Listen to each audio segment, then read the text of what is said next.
heritage. Right. And again, a name, sometimes the question is asked, what's in a name? But again, as you asserted, it gives you pride, it gives you a sense of purpose, a sense of direction. And I think someone once said, animals and things are named by others, people name themselves. Because again, it gives you a sense of power and direction. Kalonji, I know this is an African name you adopted. Any comments? Well, basically, the name Kalonji means a man of victory. You know, and as Brother Kwesi said that, you know, when we actually do things in a proper way and name ourselves right, that it has meaning, because European culture and way of life doesn't have any meaning. They just do things willy-nilly. But everything in African society is ordered. But through we have been colonized, as Brother Kwesi said. You know, we are the unorganized truth facing the organized lie. So that's just the reality. And I'm not sure if it's fair to categorize or call the Rastafarian movement a microcosm or a subset of African culture and African religion.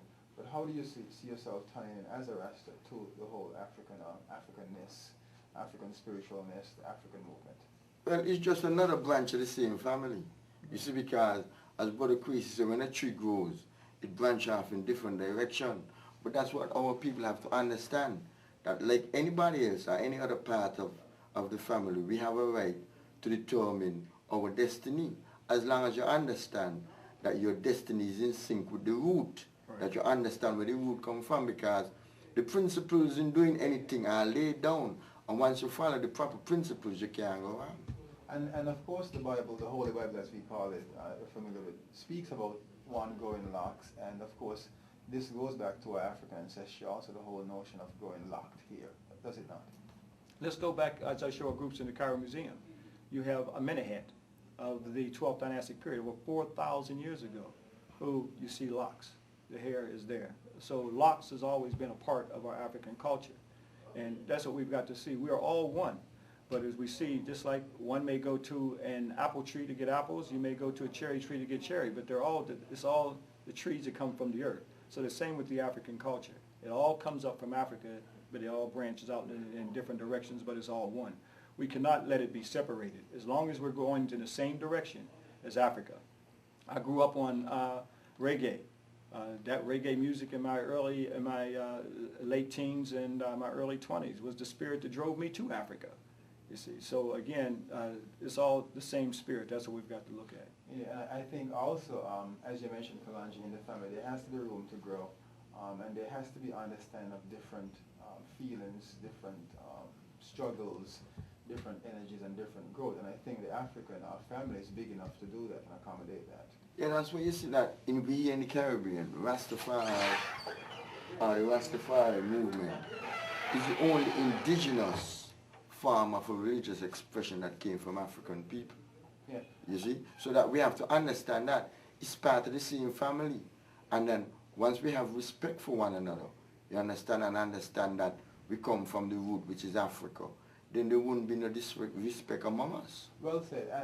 And Mr. Kwesi, you can speak to this a little bit, because I know growing up here in St. Kitts as a boy, before I migrated to North America, I first got my learning, my teachings about Africa through Rastafarianism, because like you said, I listened to the music. As a matter of fact, as a boy growing up, we all took on African names, we merged our names. For example, my European name or my given name was Marlon, and here in St. Kitts, for example, it might be unique to St. Kitts, we'll put a bow at the end of your European name. So a bow, B-O. So Marlon becomes a suffix, so Marlon becomes Malbo. Troy becomes Troy-Bo. Kwesi becomes Kwesi-Bo. But this was a way of identifying with Africa as kids.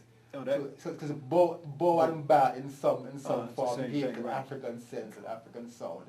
So that's how we grew up. And I remember as a kid, for example, like one of my first experiences with Africa and my own self-awareness came through visiting a Rastafarian who was living in the community, and I went to his house, and you mentioned this earlier, and I saw pictures of black angels first time in my life, and that kind of blew my mind.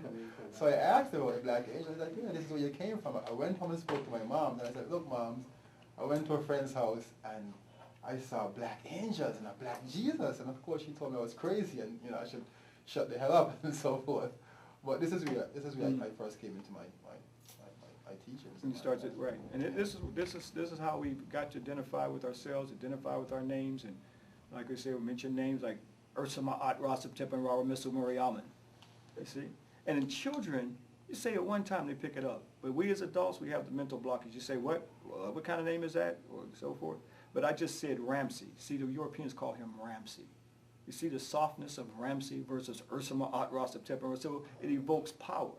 So they wanted to neutralize Africa's power. And the best way to neutralize it is in your name itself. Indeed. Any final comments? Any parting comments, Kalonji?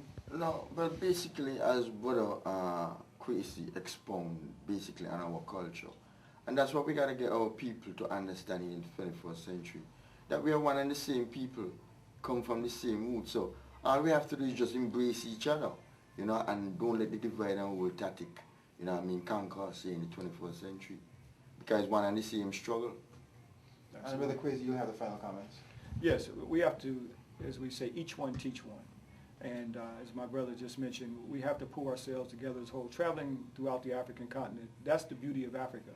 Seeing us in various cultural and spiritual connections, but it all comes into Africa. And that's what we've got to deal with. We have to deal with the whole collective, and that's what makes us as a people. That's what makes us so beautiful as a people. Mm-hmm. Thank you, A race without the knowledge of its history is like a tree without roots. Honorable Marcus Garvey. Indeed. Blessed love, man. Rastafari. One of my favorite persons. Mm-hmm. Give thanks. Thank you, gentlemen. Nice.